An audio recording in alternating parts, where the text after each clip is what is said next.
I never thought moving off campus would feel like a mistake. Sophomore year had just started, and freedom smelled like secondhand IKEA furniture, instant ramen, and freedom from the RA who once wrote us up for whispering after midnight. Our new place was a boxy, beige rental on a sleepy street about a mile from campus. Not much to look at, but it was ours. It was me, Harper, and two girls I had bonded with during our freshman year, Mallory and Jess. We weren't best friends exactly, but we had made it through communal bathrooms, dining hall food, and late-night cram sessions together, and that felt like enough. At first, things were great. We were finally out of the dorms. We had a little backyard with a broken lawn chair and a rusted grill we swore we'd use someday. We'd leave the front door open on warm afternoons and blast music while doing laundry or dancing in the kitchen in our socks. But it didn't take long for things to shift. Mallory, she was always the wild one. Loud, funny, the kind of person who walks into a room and makes it hers. At first, it was weed and cheap vodka. Then it was acid tabs and Adderall capsules traded like candy. She made friends fast, especially with a group of guys from off-campus housing who had connections to harder stuff.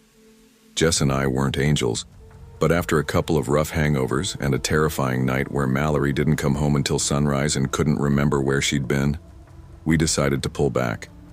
Mallory didn't. She changed fast, got paranoid, moody, aggressive. She'd snap at us over stupid things like dishes in the sink or whose turn it was to buy toilet paper. Her eyes always looked glassy, like she was seeing something behind you instead of at you. But it wasn't until midwinter that everything really spiraled. It was a Saturday night in February, I think. Snow hadn't stuck yet, but the wind felt like it was slicing your face. We had all planned to go to a party together. Some themed thing a friend of a friend was throwing near downtown. I left early. I had an early shift at the campus bookstore the next morning, and I wasn't in the mood for cheap beer and loud EDM. Jess said she'd walk home with Mallory later, that they'd stick to the buddy system. That was our one rule. No one walked alone. But Mallory didn't come home with Jess. I came back around midnight and crashed hard. I didn't hear anything that night, but when I woke up, Jess was already in the kitchen, red-eyed and silent. She told me that Mallory had ditched her at the party, just disappeared with some guy. Jess had walked home alone, scared and furious. She'd texted Mallory, calling her out. Nothing mean, just honest. Hurt, mostly. Mallory's response was unhinged. She went off. Called Jess a controlling little bitch, told her to grow up, accused her of being jealous. I saw the texts, screens full of insults and threats. At first we laughed it off. It was so over the top it almost didn't feel real. But it kept going. The next morning Jess went to her on-campus job at the wellness center. Mallory showed up an hour later and screamed at her across the lobby. 60 people saw it. She had to be escorted out by campus security. Her mom, who had come into town randomly and was staying with her, stood in the corner the whole time, not saying a word. I was in class when it happened. When I came back, Jess was shaking in her room. Mallory had come back to the house and was pacing like a caged animal. Her mother sat on the couch, stiff as a statue. I tried to make myself a grilled cheese, pretending everything was fine. But the second I turned my back, Mallory cornered me. She's dead to me, she spat, eyes wild, after everything I've done for her. I didn't say anything, just nodded and backed away. My heart was pounding in a way I hadn't felt before, like my body knew something my brain couldn't articulate. I went to my room, closed the door, and sat on the floor with my back against it. That's when I heard Jess come home. She was crying on the phone with her mom, telling her what had happened at work. Then the yelling started. "Don't come in here acting like you're some victim," Mallory shouted. "You abandoned me. I could have been hurt last night." Jess wasn't backing down this time. "You left me. You disappeared with a stranger and didn't even check if I got home safe." It escalated fast, faster than I could process. I opened my door just in time to see Mallory lunge toward Jess, who ran to her room. Mallory slammed the door on her hand as Jess tried to close it. Jess screamed. Her mother stood frozen in the hallway, whispering, "Danielle, please." like she was trying to tame a wild dog. I grabbed Jess and pulled her toward the front door. We made it to the porch, Jess cradling her hand and sobbing. That's when we heard her mother scream from inside, "Put that down!" We froze. Then the door burst open. Mallory stood there, barefoot, eyes blazing. In her hand was a kitchen knife. Not a little paring one of those big chef's knives we barely used. "I'm gonna fucking kill you," she screamed at Jess, lifting the knife above her head. I don't remember deciding to move, I just remember grabbing her wrist and forcing the knife down. We wrestled. The knife clattered onto the dead grass. I kicked it away and screamed for Jess to run. Mallory didn't stop. She turned and ran back inside. I followed just long enough to see her grab another knife, smaller, sharper, and press it to her own throat. "Want to watch me bleed?" she said, eyes locked on mine. "You want that?" "Huh?" her mother screamed. I froze. Something about her eyes told me this wasn't an act. I started to feel the edges of the world blur. Next thing I knew, I was outside again, running down the street with Jess's hand in mine. We banged on the neighbor's door. They let us in without question. The woman wrapped Jess's hand in a dish towel while her husband called 911. We could still hear Mallory's screams from inside our house. Guttural, inhuman sounds that echoed through the whole street. The police came. They brought a crisis team. Mallory was taken to the hospital. We gave statements. We didn't go back for 2 weeks. When we finally returned, it was only to pack. The place felt haunted. Not by ghosts, but by the memory of something breaking, something human unraveling right in front of us. I later learned Mallory had experienced a full psychotic break. Stress, drug use, and a pre-existing condition no one knew about had fused into something volatile. Her mother had tried to intervene but was too afraid. Jess and I moved to a new apartment and tried to finish the semester without falling apart. I still think about her sometimes, about the person she was when we met, laughing in the dorms, dancing barefoot on our crappy kitchen tiles.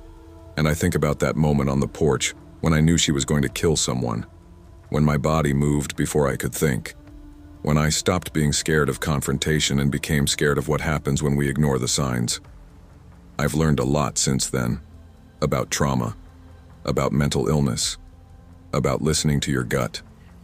But most of all, I've learned how quickly the people you think you know can turn into strangers. Sometimes all it takes is one quiet house and one very bad night.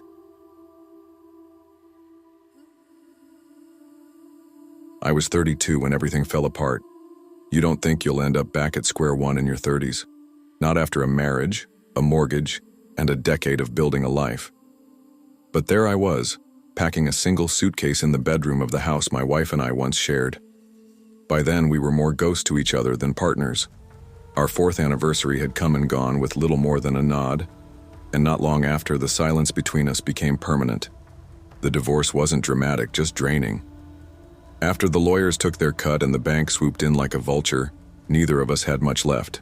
She moved out first, and I stayed behind a few weeks to wrap up what little remained. I thought I'd feel relief when the front door clicked shut behind me that final time, but all I felt was the cold. To top it off, my job was hanging by a thread. Layoffs were happening in waves, and I was pretty sure I was next. That uncertainty made signing a year-long lease feel reckless. I couldn't move in with friends, most had families or 2 small apartments, and I didn't want to go crawling back to my parents just yet. So I did what people do when their life is falling apart. I went on Craigslist. That's how I found the house. It was listed as a short-term furnished room, private bath, quiet house. The rent was $800, which was absurdly low for the city, especially considering it included utilities and had its own bathroom. I was skeptical, scam-level skeptical, but the photos looked legit, so I messaged the poster. A man named Alan replied within the hour, saying the room was still available and I could come by to see it that evening. Desperation overrides caution sometimes, and I agreed. The house was in the southeast part of the city, on a quiet residential street lined with tall, skinny trees. It was one of those older homes converted into shared living. Each floor had a separate tenant. Alan greeted me at the door. He was in his late 50s, tall, silver hair slicked back, with a voice like sandpaper softened by too many cigarettes. Something about him put me at ease, though. He wasn't overly friendly, just normal. The room itself was better than I expected. Ground floor, big window, queen bed, a small couch, and a desk. The bathroom was attached. It didn't feel like a slumlord's last resort. It felt temporary, but safe. I asked for first month's rent up front, Alan said. Month to month, no lease. People come and go, especially in this economy. I asked about the other tenants. Nice young couple upstairs, he said. From Germany. And a quiet guy in the basement keeps to himself. I should have asked more, but I was tired and anxious and just wanted to stop living out of my car. I handed him a bank draft and moved in 2 days later. The German couple introduced themselves as Marta and Felix. They were sweet, maybe in their early 20s. New to the country, full of optimism and thick accents. We had dinner together that first night. Spaghetti they'd made too much of. I learned they'd been there about a month and were already planning to move out. I asked why. They looked at each other and hesitated. It's not the house, Felix said. It's someone downstairs. Jim? Marta added softly. What about him? I asked. Another pause. He's strange, she said finally. Unsettling. He watches, says weird things. Felix tried to laugh it off, but his eyes didn't match the smile. We just want to feel comfortable, you know? That night I locked my door for the first time in years. The couple moved out 3 days later. Alan helped them carry boxes to an Uber and waved them off like proud parents seeing their kids off to college. That night I noticed the music in the basement. It wasn't loud, just a low, constant hum of synths and bass lines, like some old industrial playlist looping endlessly. I met Jim the following week. It was late afternoon. I was heating up leftover pizza when he came upstairs, barefoot and silent as a shadow. He looked younger than I expected, maybe mid-20s. Lanky, pale, patchy beard, messy hair like he'd been cutting it himself in the mirror. I'm Ian, I said, offering a casual smile. Jim, he replied, without looking at me. His voice was raspy, monotone. He reached for a glass from the cupboard, filled it with tap water, and stood there drinking it while I stood by the microwave awkwardly. You knew? He asked finally. Yeah. About a week now. He nodded but said nothing else. I tried a few more lines. What he did for work, if he'd been in the house long, but he sidestepped every question. After a tense 5 minutes, he slinked back down the stairs like he'd never been there. I didn't think much of Jim at first. I chalked him up to social awkwardness. I've known people like that. Loners maybe dealing with mental health stuff or just not wired for small talk. It's not a crime to be weird. Then the police showed up. I was reading in bed when I heard a knock. 2 sharp raps then. Police. Open the door. I froze. You never think those words are meant for you. I cracked the door and saw 2 uniformed officers standing in the hallway. They looked calm, but serious. One of them, Officer Brooks, said they were investigating a theft. Your housemate Jim reported some items stolen, said he suspects you. I just blinked. What? I barely know him. They asked to search the room. I agreed, nervously, but without hesitation. I had nothing to hide. Except they found something. Jim's wallet, a pair of earbuds, a flash drive, all shoved in the back of my closet, in a shoebox I hadn't even touched. I didn't put that there, I said, hard hammering. I swear to God. The cops didn't arrest me. They made a note, told me not to contact Jim, and left. But their faces said it all. They didn't buy it. I sat on my bed in silence for hours. My skin felt too tight. My hands wouldn't stop shaking. I knew what had happened. Jim had planted those things. Why, I didn't know. But the truth was clear. He wanted me gone, or worse.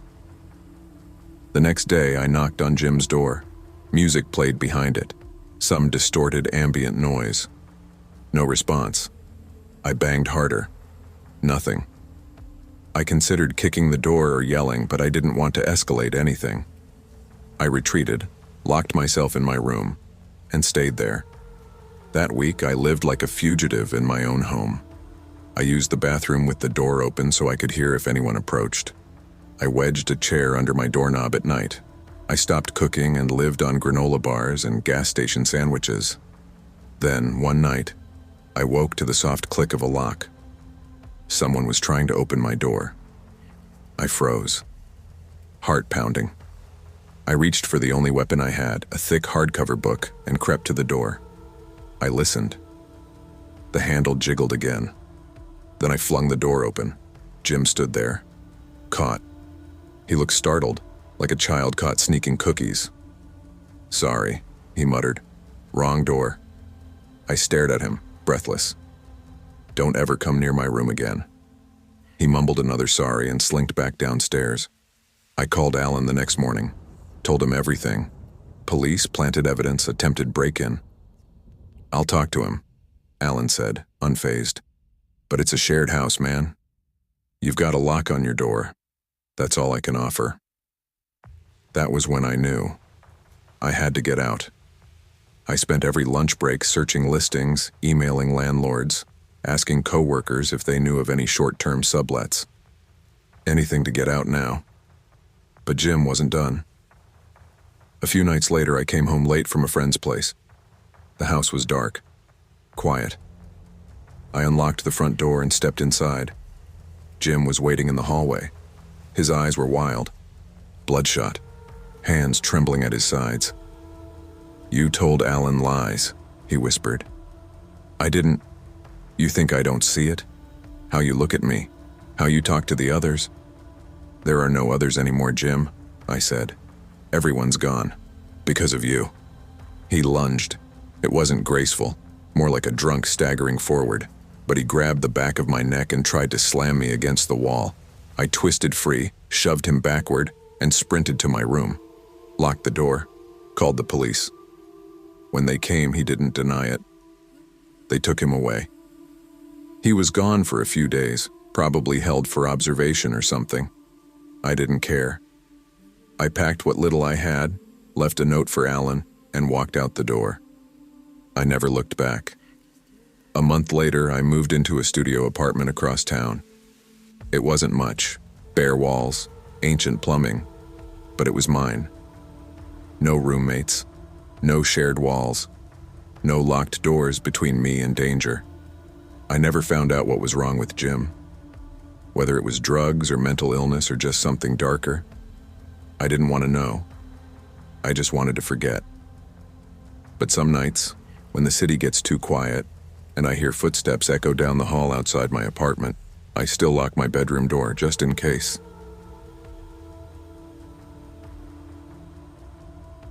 I was 20 when I first moved into Belcroft Hall, a dull, tan brick residence building at Holbrook University in northern Illinois. It was my first year living away from home, though I wasn't fresh out of high school like most of the kids on my floor. I'd taken a couple of years off after graduation to work and save money, helped install HVAC systems in suburban houses during long, hot summers and bitter Midwest winters. So by the time I applied to Holbrook, I was ready, focused, determined to keep my head down and do well. I wasn't there to party or make TikToks in the hallways. When you sign up for residence, they pair you with a random roommate. You can fill out a short compatibility form, but I got the sense that it was more of a formality than an actual screening tool. I marked that I liked quiet, was a non-smoker, and preferred someone serious about school. Pretty standard. My assigned roommate was named Shane. When I walked into room 214 for the first time, he was already unpacked and lying back on the bed farther from the door. His side of the room was chaotic. Band posters slapped on the wall with duct tape, an ashtray already full of cigarette butts by the window, and a huge stereo speaker stacked beside his bed. He sat up and gave me a nod. "You the roommate?" he asked. "Yeah, Ian," I said, offering a hand. "Shane." We shook hands. His grip was dry and loose. He looked older than I expected, probably 22 or 23. a little older than me. Pale skin, greasy dark hair, piercings on both ears, and one above his lip. He wore a faded hoodie from a band I'd never heard of and black jeans with a hole in one knee. He seemed decent at first.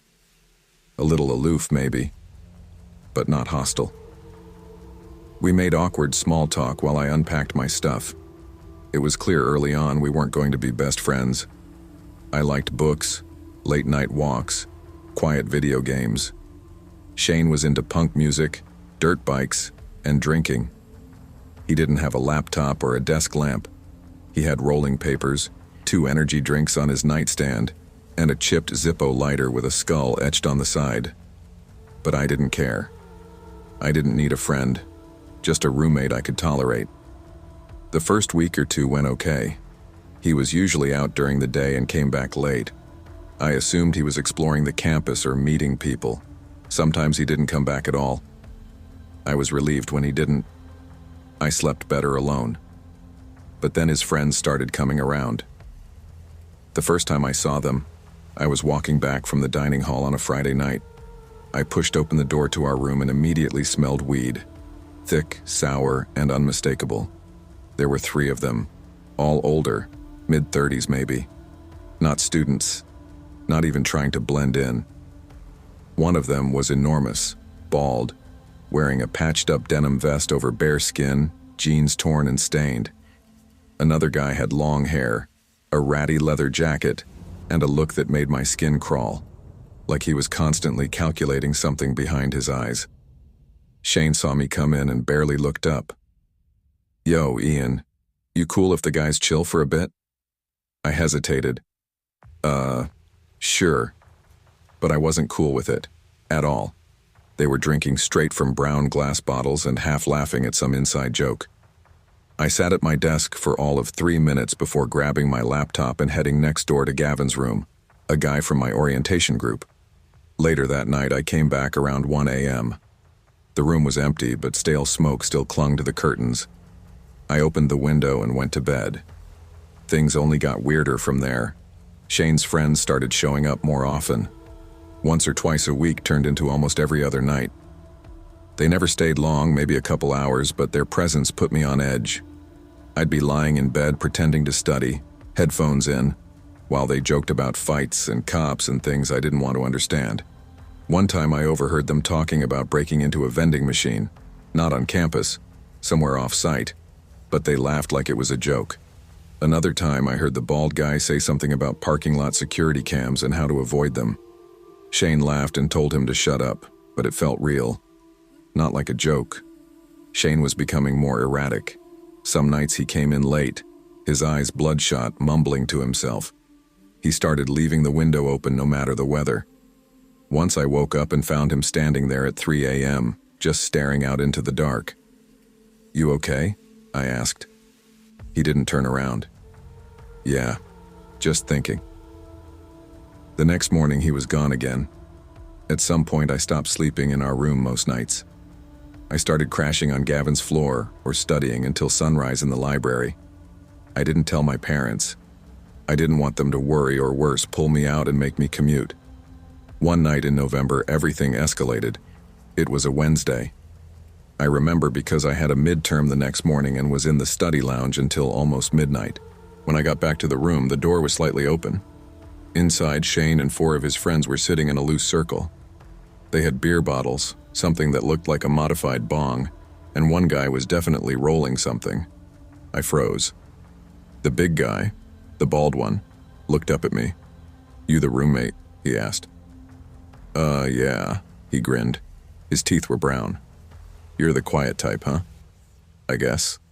Shane gestured to me with a lazy hand. "Ian's chill. He won't say shit." I didn't reply. I dropped my bag on my bed, grabbed my charger, and left again. I ended up sleeping in the lounge that night with my hoodie as a pillow. At 3 a.m., I heard shouting from down the hall, loud enough to echo through the floor. Then heavy footsteps, doors slamming. Campus security showed up 10 minutes later. When I returned the next morning, Shane was gone. His friends too. The room smelled like beer and something worse, like wet ashes. I opened the window, cleaned up what I could, and went to class. But Shane didn't come back that night, or the next. By the third day, I figured he'd just gotten in trouble and was laying low, maybe suspended. But a week passed, then another. No one had seen him. I finally reported him missing to campus security. They asked me routine questions. When did I last see him? Who were his friends? Did I know where he went? I gave them what little I had, descriptions of the men, the frequency of their visits. I admitted that I didn't know their names. They promised to investigate. A few days later, actual police officers came to talk to me. They were polite but firm. One of them, Officer Riker, had a stare like a drill sergeant. "Why didn't you report his friends earlier?" he asked. "I didn't think I had to," I said. "I thought they were just his friends." "You said they weren't students." "I don't think so, no." "Did you ever see them carrying weapons?" But one time, I thought I saw something in one guy's coat, like a handle. But I didn't look close. They wrote that down. Weeks passed. Christmas break came and went. When we returned in January, Shane's bed was still empty, his side of the room untouched. Eventually, the RA came and packed up his things. I was given a new roommate, a quiet guy named Marcus. The semester crawled on. The police stopped asking questions. The older guys stopped showing up. Or if they didn't, I never saw them again. The last I heard, Shane was never found. The police had leads, but nothing solid. I tried to move on, but sometimes when I close my eyes, I see that bald man's grin. Hear Shane mumbling to himself in the dark. Feel the tension of a room that had become a second skin of dread. Years later, I saw a face I recognized on a crime documentary about a missing person case in Chicago. A man in his 30s, suspected in a string of abductions. It was the guy with the leather jacket. Same eyes, same smirk. They never mentioned Shane. I don't know what happened to him. Maybe he ran off with the wrong people. Maybe it was an overdose. Maybe worse. But I still remember what he said once, on one of the rare nights we actually talked. I'd asked him how he met those guys. "They found me," he said. "Where?" I asked. He smiled without looking at me. "Doesn't matter where. When people want you bad enough, they find you. And sometimes, they never let go."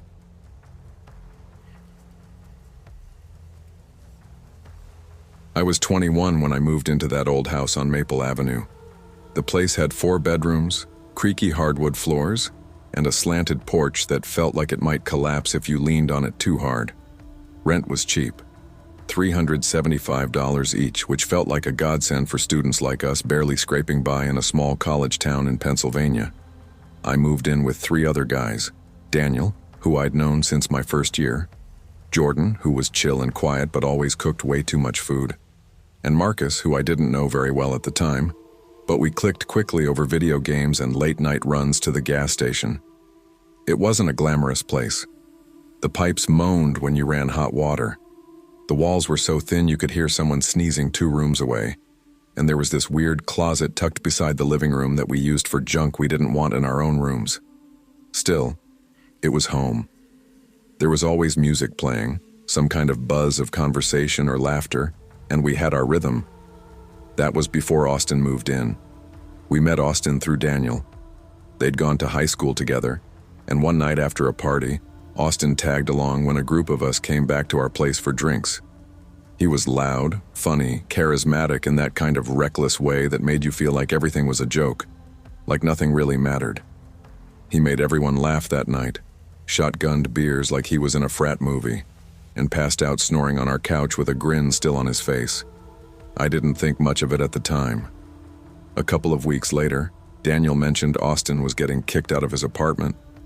He didn't go into details, just said something vague about roommates not getting along. We didn't have a spare bedroom, but Daniel brought up the junk closet near the living room.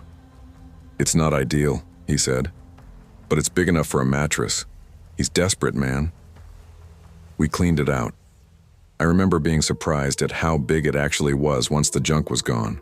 No windows, just a single light bulb hanging from the ceiling and a wall outlet that sparked once when I plugged in the vacuum. "He can stay here?" I asked.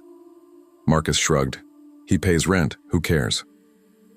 So, Austin moved in. At first it was kind of fun. He was always up for a beer or a movie.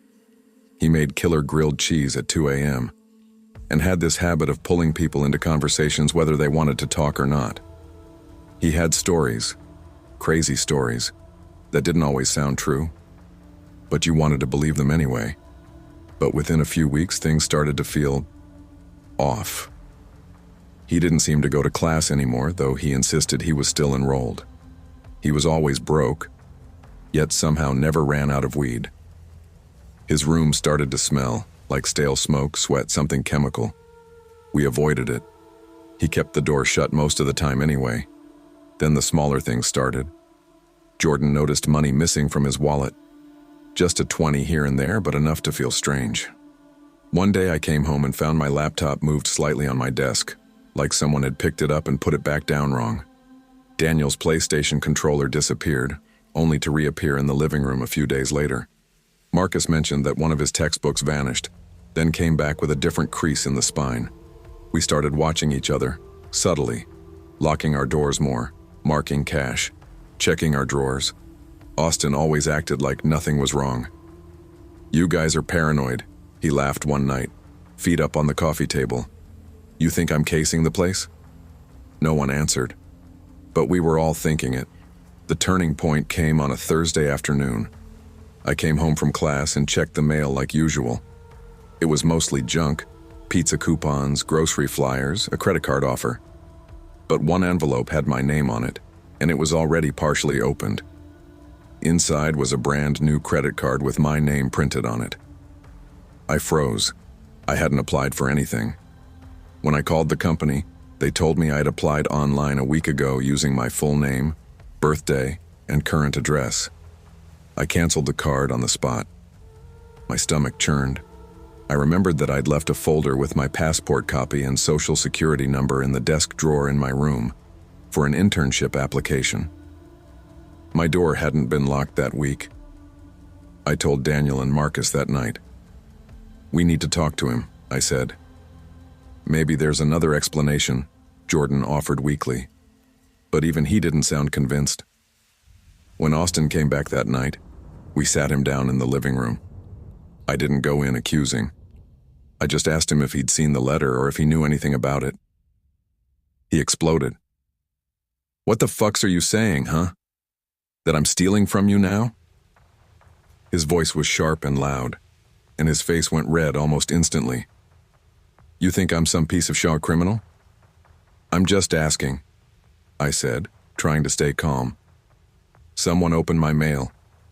Someone applied for a card in my name. I don't know shock about your mail," he said, stepping toward me.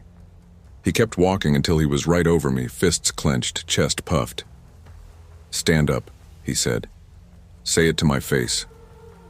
"I'm not gonna fight you, Austin." He grabbed the collar of my hoodie and yanked me halfway off the couch.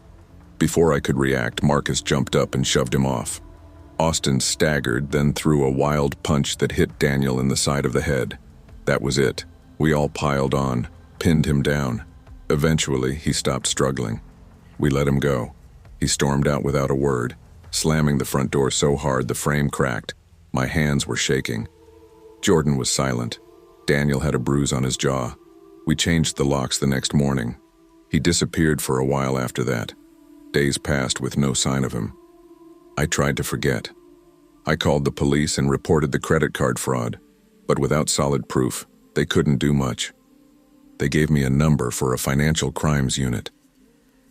The house was quiet again. For a moment, I thought maybe that was the end of it. Then, one night around 3 a.m., I woke up to the front door creaking open. It wasn't loud, just that long, slow groan of old hinges, enough to freeze the blood in your veins when you know it should be locked. I held my breath. Footsteps creaked up the stairs, heavy, deliberate. My door burst open. It was Austin. He didn't say anything, just marched into the room and grabbed me by the arm, yanking me out of bed so fast I hit the floor hard. My shoulder cracked against the wood. I shouted. Marcus and Daniel came running. They tackled him again, but he fought back harder this time. We managed to pin him again long enough for me to grab my phone and call the cops. This time, we pressed charges. When they searched the small blue plastic bin in his room, the one he kept under his bed, they found used needles, a burnt spoon, lighters, a tiny scale, and little plastic baggies. Heroin, meth, pills I didn't recognize. It was all there. The cops said he was lucky we called them. Said things could have gone a lot worse.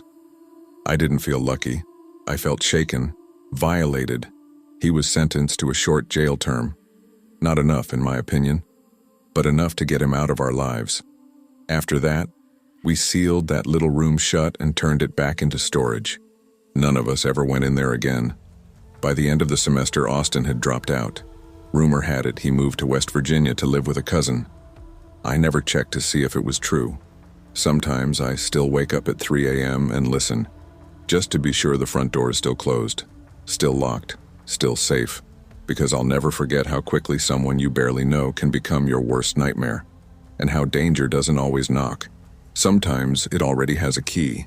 Sometimes it's already inside.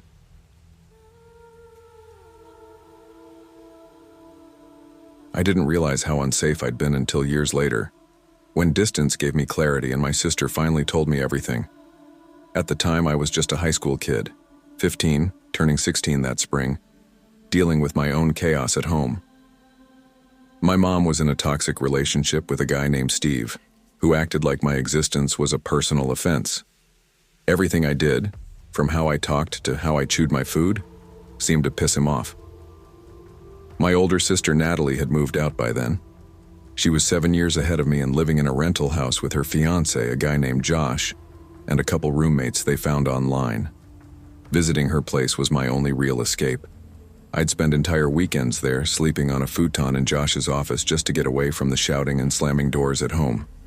That house, on a quiet little street in a city I'll just call Maplebridge, felt like a different world. Clean, calm, and full of laughter when it was just Josh, Natalie, and their other friend-turned-roommate, Brian. But there were 2 other people living there too. And that's where things get complicated. Their names were Derek and Lena. I didn't think much of them at first. They kept to themselves mostly, spending their time holed up in Derek's room at the end of the hall. I thought they were just introverts or maybe socially awkward. Derek was 28, and Lena was 24. He had the kind of pale, unhealthy look that comes from living off energy drinks and LED light, and Lena never spoke. I'm not exaggerating. Not once.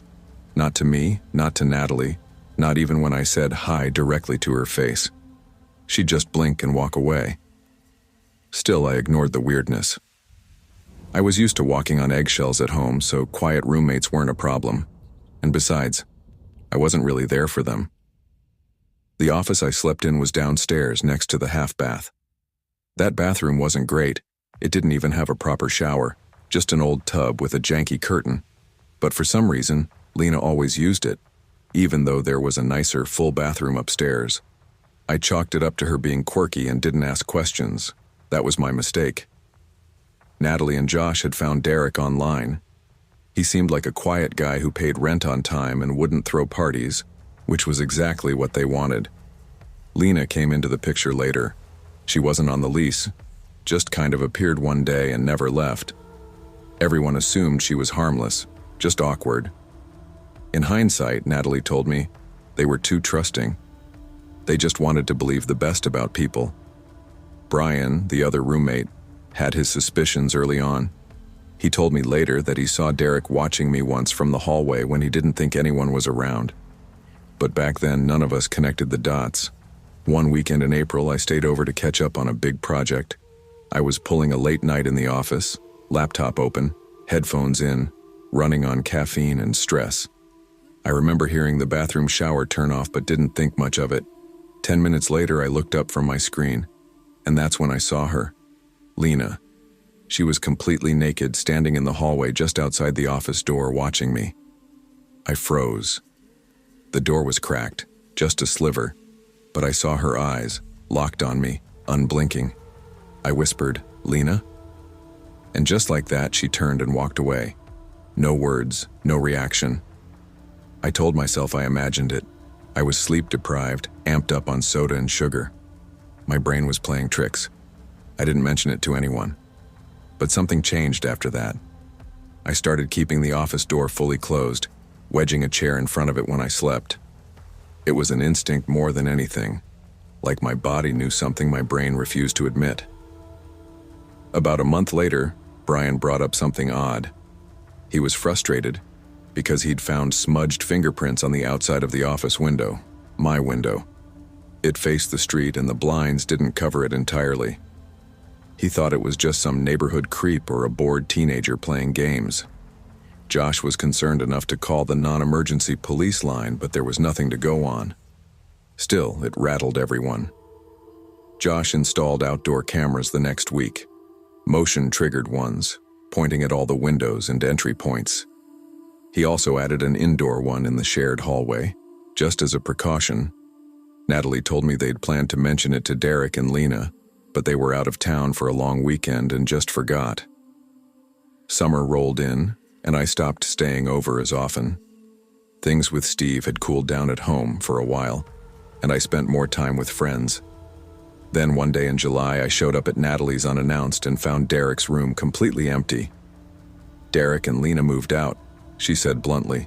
I asked why. She exchanged a look with Josh and said, because they're fucking weirdos and we should have kicked them out a long time ago. That's when the story spilled out. Josh had been reviewing footage from the hallway cam one night, just bored and checking the logs. That's when he noticed it. Lena, emerging from the bathroom after her late showers, creeping up to the office door and staring through the crack. Not once, not twice, multiple times. Sometimes for 20 or 30 minutes. Just standing there, watching me sleep. It made him sick. He went back through older files. She did it almost every night I was there. But that wasn't all. The camera outside the office window showed Derek, standing in the shadows, peeking into the room. Not every night, but enough. Enough to see me changing clothes. Enough to know what times I was vulnerable. Josh and Brian confronted them. Natalie wasn't home, but when she heard about it, she was furious. Brian described the confrontation to me later. They barged into Derek's room, yelling, demanding an explanation. That's when they saw it. My clothes. Shirts I thought I'd lost. Folded neatly on Derek's bed. And drawings. Drawings of me sleeping. One pinned to the wall. Another on his desk. Poems, too. Creepy, handwritten notes with my name. They didn't show me those. I didn't want to see. And the final straw? Security footage of Lena, caught in the kitchen, spitting into my drink, deliberately, laughing silently. Derek, on another night, seen licking the apples I kept in the fridge, pouring regular milk into my lactose-free bottle. No one told me at the time why I'd been getting so sick. Josh gave them 2 hours to get out, no cops, just a threat. Leave now, or we will call the police and show them the footage. They left. I wish that were the end, but it wasn't. Months later, Natalie and I were having wine on her porch when she told me there was more. You remember how you got sick that one weekend? She said. It wasn't your stomach. It was them. We didn't tell you, but the cameras caught more. Stuff we didn't want you to see. I went still. She looked down. I'm sorry we didn't tell you earlier. We didn't want to traumatize you more than you already were. I asked what else they'd seen. They used to talk about you, she said, in the footage, when they didn't think anyone was home, whispering about your hair, your skin, how innocent you looked. I felt like vomiting. I still do writing this. I'm 20 now. I've had time to process it, to look back and see all the warning signs I missed. How Lena never spoke, but always watched. How Derek never smiled, but always listened. How the two of them built a fantasy in their heads and used me to fill it. The worst part? I never would have known if Natalie and Josh hadn't installed those cameras. It still haunts me. What might have happened if they hadn't? If I'd stayed over one more time. if the door hadn't been locked, if they'd waited until everyone else was asleep. I still check windows. I still wedge chairs under hotel doorknobs. I still feel sick when I open a drink I didn't pour myself. Sometimes people ask why I'm so jumpy, why I don't stay over at friends' houses, why I never accept food I didn't prepare. I just say, bad roommates once. That's all. But it was more than that. It was a slow, deliberate invasion of my safety, my privacy, my body, and I'll never let that happen again.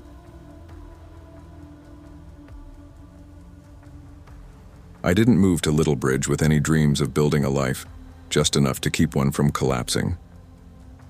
It was late summer in 2016 when I left my ex, my job, and most of my belongings behind in a town 2 hours north. I had just enough money for a deposit on a room. I found a listing online, nothing fancy. A quiet residential street, a newly remodeled home, rent below market rate. The ad said, looking for one roommate. Must be respectful and clean, no smoking. Room available immediately. The guy who posted it was named David. He was maybe in his mid-30s, quiet and polite when I met him. I remember he wore a faded gray polo shirt tucked into black slacks, like he'd just come from a job interview or maybe church. His blondish brown hair was clipped short and neat, and he wore these wire frame glasses that gave him a mild, bookish appearance. I thought he looked like a high school math teacher. The house was clean, better than I expected. Not huge.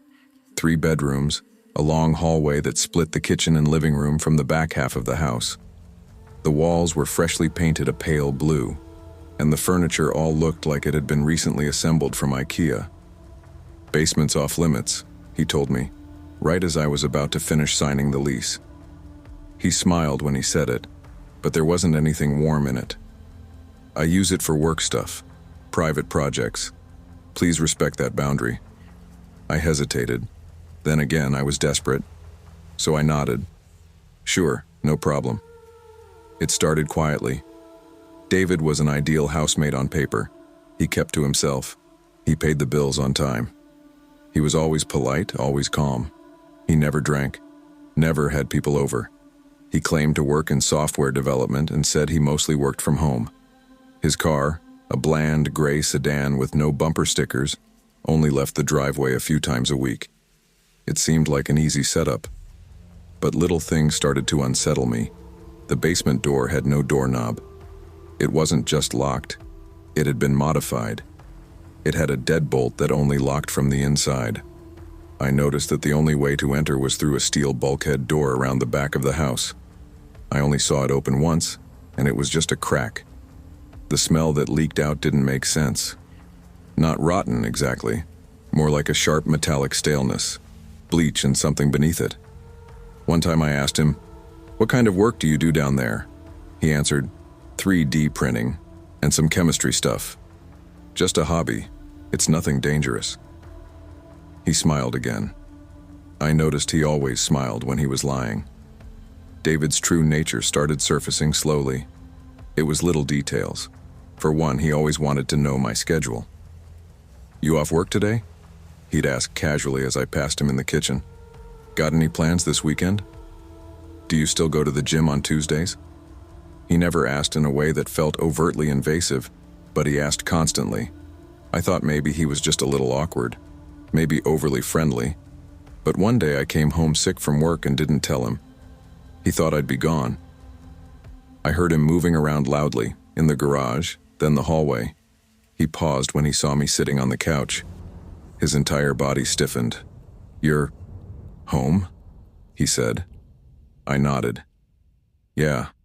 Called out sick. He didn't say anything for a moment. Then he forced another smile. "Feel better." But something behind his eyes had shifted. That night, I heard noises coming from the garage. Not the kind of noises you can easily explain. Clanging metal, a dragging sound, and what might have been muffled shouting. I sat on my bed, frozen, listening. His car was still in the driveway. But when I peeked down the hall, his bedroom door was open and his bed was empty. The next morning, he acted normal. Too normal. offered me coffee, chatted about the weather, like nothing had happened. Another time I was doing laundry in the garage when I caught the unmistakable scent of decomposition. It hit me hard, earthy, sweet, wrong. It made my stomach clench. I'm from a rural town. I know what death smells like. "Hey," I said when I saw him that evening. "You need to clean up better after the bodies." I tried to say it as a joke, trying to mask the edge in my voice. His face went pale, completely pale. He stared at me, and for the first time, the smile didn't come. "What?" he said. I held his gaze. "The garage stinks. Just saying." A long silence passed. Then, he finally said, "Thanks for letting me know," and disappeared into his room for the rest of the night. Over the next month, his behavior got worse. He started using something, I don't know what it was, maybe meth. His eyes were sunken and glassy some nights. His hands shook. He spoke in disjointed sentences about how society was falling apart, how people were just meat with opinions. He joked if you could call it that, about women, specifically sex workers. "They're not people to most folks," he said once, casually pouring coffee. "You can do anything to them. No one cares." I stopped eating meals with him after that. Sometimes he'd play music or NPR radio so loud it rattled the windows. I'd ask him to turn it down, and he'd apologize, say he didn't realize how loud it was. I started realizing it wasn't accidental. It was cover. One night I was doing laundry when he opened the garage crawl space. I didn't even know it had one until that moment. He called me over. "Hey, come up here. I want to show you something." My body locked. Every alarm bell in my head went off. I forced a weak smile and said, "I gotta run an errand first." Rain check. I ran back to my room, packed a bag, and left for a friend's house. Slept there that night without telling him. When I returned the next day, he was sitting at the kitchen table eating cereal like nothing had happened. But something had shifted between us. The tension was tangible. David's spiraling accelerated. He started watching violent pornography on the living room TV at night when he thought I was asleep. Sometimes I'd wake up to screams, twisted audio of women crying out, distorted through heavy editing. Once he showed me a short video he'd made, a series of flashing images, clips of women bound in rope, flashes of meat being butchered, a man in a plague doctor mask walking slowly toward the camera. It made my skin crawl. "This is messed up," I said. He just nodded, eyes fixed on the screen. "It's art," he replied. I started keeping a knife in my room, locked the door at night, slept with headphones in to drown out the sounds. I made a plan to leave, but I didn't have anywhere to go until I got paid. I told him I was moving out. He didn't argue, just asked when. "Tomorrow morning," I said. That night, he got high again, sat on the back porch muttering to himself. I kept my door locked, lights off. Around midnight, he knocked on my door softly. "You know they'll never catch me," he said through the wood. "I'm the kind of guy no one suspects." He paused. "They'll never even know what to look for." I didn't respond. I barely slept.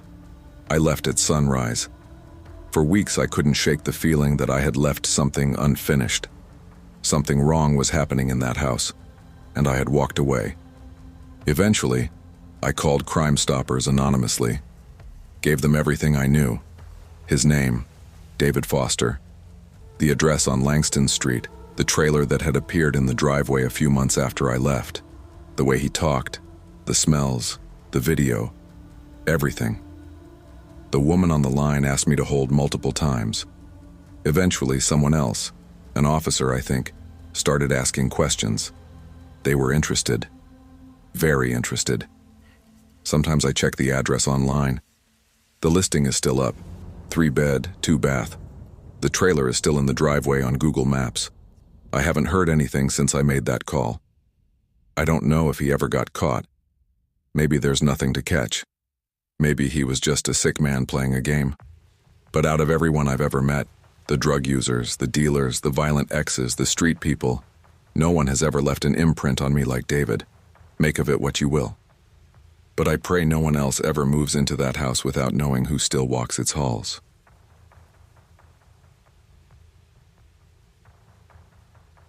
I never hated dogs. Not at first. If anything, I grew up loving them. My childhood was full of retrievers, lazy basset hounds, and the occasional foster pup we couldn't afford to keep. I always thought dogs were just loyal, goofy animals, simple to please and hard not to love. That's probably why when I moved out of my tiny studio apartment and into a house with a guy named Tyler, I didn't think twice about the fact that he had 4 dogs. In fact, I was excited. I'd met Tyler through a coworker when I was desperate to get out of my lease. Rent was insane, and the house he was offering was in the outskirts of Austin, Texas. Rural, quiet, and surrounded by cedar and mesquite trees instead of blaring sirens and screaming neighbors. But if I could go back and undo that decision, I would. 1,000 times over. Tyler was odd, but in a harmless way. Early 30s, worked freelance IT from home, had a girlfriend named Jessica who practically lived with him. He came off like one of those ultra-practical survivalist types. Always had extra batteries, canned food, and filtered water jugs lined up in the garage. Still, he seemed chill and fair. And the dogs? At first, they seemed like a bonus.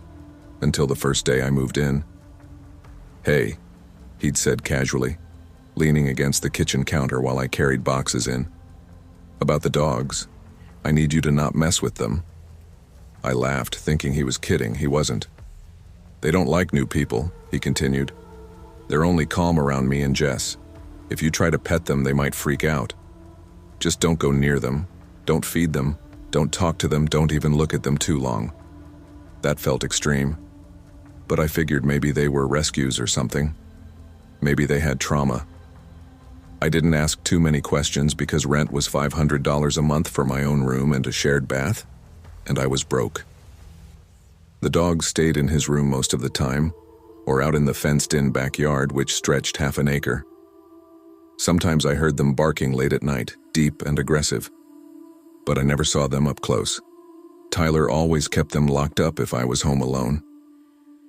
That arrangement worked for about 3 months. The weekend everything fell apart. Tyler and Jessica were heading out to visit her family in Louisiana. He told me a week in advance. "Just so you know, we'll be gone Friday through Monday. I'll be putting the dogs in the backyard while we're away. They've got an auto feeder, and the water pump works off a pedal they know how to use. Don't go out there. Just leave them alone and everything will be fine." I nodded. No problem. What else was I supposed to say? Friday morning came. I made coffee, stared out the kitchen window at the 4 dogs pacing the backyard. Massive German shepherds, bigger than any I'd seen before. They stared right back at me, unmoving, eyes hard. It felt like a warning. I turned away and tried to shake off the unease. I left for work around 8 a.m. I do freelance product photography, so I had a shoot on location that ran late. Afterwards, I hit the gym and didn't get home until almost 6:30 p.m. As soon as I stepped through the front door, I felt wrong. It was too quiet. No barking, no scratching, just a weird pressure in the air. I turned toward the kitchen and froze. Shards of glass glittered across the tile floor. The sliding glass door was shattered. The frame hung askew like something had forced its way through with raw power. Panic struck me all at once, like a bucket of ice water dumped over my shoulders. I turned to run and heard the growl, low, guttural, close, too close. I didn't look. I couldn't. I just bolted for the stairs. I heard claws scrabbling across hardwood behind me, getting louder with every step. My only thought was, don't fall. If I tripped, I was done. I barely made it to my room, slammed the door shut, locked it. No phone. It was still in my gym bag, which I'd left in the car. I checked the window, praying I could scream for help, but remembered instantly, we lived a mile off the nearest main road, and our closest neighbor was 2 pastures away. I was trapped. I sat there in the silence, heart racing, blood pounding in my ears. Then came the first hit. Bam. Something large slammed against the door. The frame groaned. Another impact. This time followed by scratching, desperate, frenzied, like they were trying to dig their way through the wood. I backed away, whispering, "Oh my God," over and over. I didn't know how many dogs had gotten inside. I had only seen one, but maybe they were all loose. Maybe they were hunting me together. The door shook again. I ran to the connected bathroom, slammed that door too, and locked it. It wasn't much, but it was another barrier. I climbed up onto the counter and curled my legs underneath me, gripping the edges so tight my knuckles turned white. That's when I saw the small window above the sink, maybe 2 feet wide, 3 feet tall. Too small for comfort, but maybe just big enough. I hesitated for only a second before scrambling up. It took everything I had to wedge myself through, twisting my shoulders and hips at painful angles. My head scraped the top of the frame. My knee caught on a screw and tore my jeans, but I made it out. I collapsed onto the shingled roof and rolled to the edge, hiding behind the chimney out of sight from the window. My body was shaking. That's when I felt the sting. I looked down and saw blood soaking through the back of my left leg. A bite, deep and wide. The adrenaline had hidden it until now, but the pain came roaring in, hot and sharp. I stripped off my flannel and tied it around my calf as best I could. Night fell. The wind picked up. The stars blinked above like indifferent eyes. I was alone. No food, no phone, no way to call for help. I could hear them below, their claws clicking across hardwood floors. Occasionally a bark would ring out, a snarl, the sound of something being knocked over. They were still searching for me. I stayed on that roof for 2.5 days. There was an old garden hose hooked to a spigot on the roof, likely installed to clean off leaves. I drank from that when I had to. I didn't eat. I couldn't sleep. Every time I nodded off, I jerked awake at some new noise. I started hallucinating near the end. Heard voices, saw movement that wasn't there. I kept thinking I'd hear sirens or footsteps or even just a bird. But it was silent. The kind of silence that rings in your ears. Monday morning, I heard a car pull into the driveway. The engine cut off. Car doors opened. I couldn't even speak at first. I just started crying. Tyler's voice rang out from below. What the hell happened? Jessica saw me first. Oh my God, Tyler, she's on the roof. He wrangled the dogs back into his bedroom like it was nothing and helped me climb down through the bathroom window again. When I showed him my leg, he turned pale. Shit, I'm so sorry. But that apology didn't last long. As soon as I said I had to go to the hospital, everything changed. Hey, maybe you don't have to say the dogs did this, he said, nervously rubbing the back of his neck. It was probably just the glass, right? I stared at him. No, I said. One of them bit me. I'm not lying to the hospital. He didn't push again.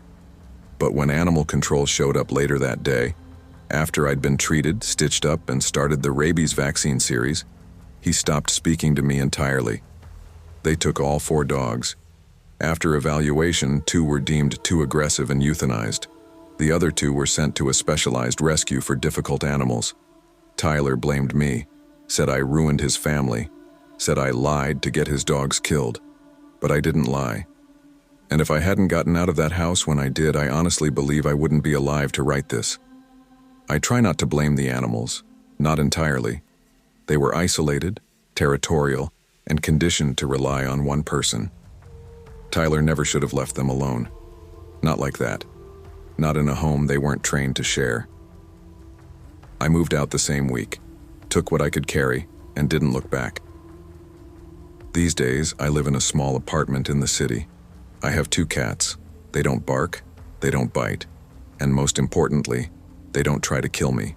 Maybe one day I'll be able to look at a dog without flinching, but not yet. Maybe not ever. The real moral here?